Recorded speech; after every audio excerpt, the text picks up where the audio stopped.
வணக்கம். NEET physics by Arun அப்படிங்கிற நம்முடைய சேனலுக்கு உங்களை வரவேற்கிறோம். இந்த வீடியோவில் நம்ம வேலை, ஆற்றல் மற்றும் திறன், அதாவது ஒர்க், எனர்ஜி அண்ட் பவர் அப்படிங்கிற பாடத்துல ஒரு MCQ நம்ம பார்க்க போகிறோம். என்ன MCQ சார்? இதுதான் கேள்வி.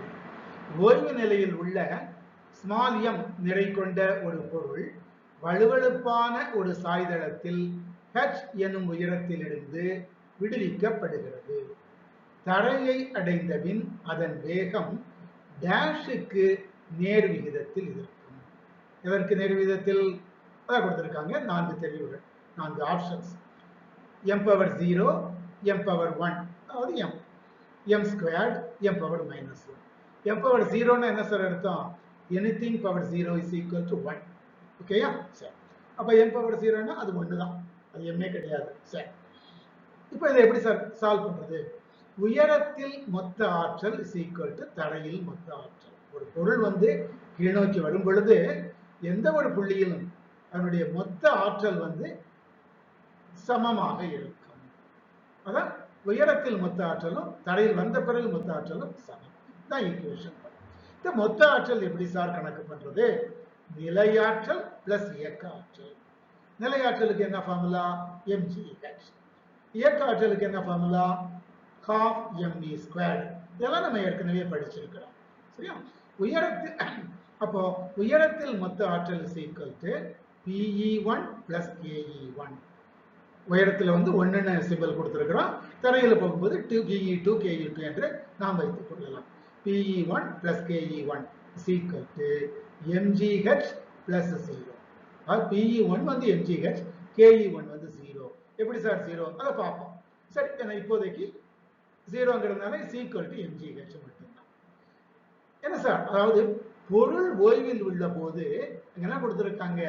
ஓய்வு நிலையில் இருக்கிறதுன்னு கொடுத்திருக்காங்க. அப்ப அதனுடைய திசை வேகம் எப்படி இருக்கும்? திசை வேகம் velocity 0. அதானே ரெஸ்ட் அர்த்தம். சோ அப்போ திசை வேகம் ஜீரோவா இருந்ததுன்னா half mv² அப்படிங்கிற இயக்க ஆற்றலும் Ke1ங்கிறது 0 ஆகும். அதனாலதான் இங்க 0 போட்டு mgh என்று நாம் முடித்து விட்டோம். அடுத்து என்ன சார்? அடுத்த பார்க்கலாம். தரையில் மொத்த ஆற்றல் எவ்வளவு? தரை Pe2 plus Ke2. This is equal to 0 plus half mv². mங்கிறது என்ன சார்? பொருளின் நிறை. vங்கிறது என்னது சார்? தரையில் பொருளின் திசை வேகம். ஓகேயா? சரி, அப்போ தரைக்கு வரும்பொழுது இந்த திசையில இந்த 0 எதுக்கு சார் போட்டிருக்கு? அதாவது potential energy mgh is equal to 0. அது ஏன் சார் 0 ஆகுது? தரையில் வந்த பிறகு பொருளினுடைய உயரம் h என்பது ஆயிடும். அதான் தரைக்கு வந்துருச்சு. மேல எடுக்கும்போது உயரம் h, கீழே வரும்பொழுது h மதிப்பு 0. அப்ப P2 அப்ப half mv². இப்ப சமன்பாடு 1ல் மதிப்புகளை பிரதியிட. அப்போ அதுல என்ன சமன்பாடு 1 என்ன பார்த்தோம்? உயரத்தில் மொத்த ஆற்றல் is equal to தரையில் மொத்த ஆற்றல். உயரத்தில் எவ்வளவு? mgh. தரையில் எவ்வளவு? half mv². இருபுறமும் m ஆல் வகுக்க. m கேன்சல் ஆகும்.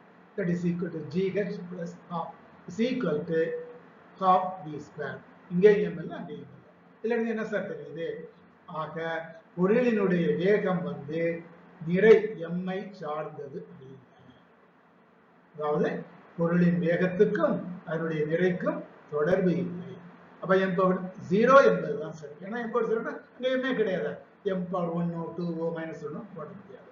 ஆக பொருளின் வேகம் m⁻0க்கு நேர் விகிதத்தில் இருக்கும். இந்தபடி எல்லாம் உங்களுக்கு டேர்ம்ஸ் யூஸ் பண்ண தெரியுதா? m⁻0னா அது இல்ல depend, it does not depend on, அதாவது சார்ந்ததல்ல அப்படிங்கறதெல்லாம் தெரியுதா அப்படிங்கிறதுக்காக இந்த மாதிரி கேள்விகள் கேட்கிறாங்க.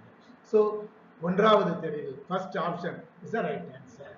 நம்ம இன்னும் ஒர்க் பவர் எனர்ஜியில இன்னொரு கேள்வி அடுத்த வீடியோவில் நாம் பார்க்கலாம். அதுவரை நன்றி, வணக்கம்.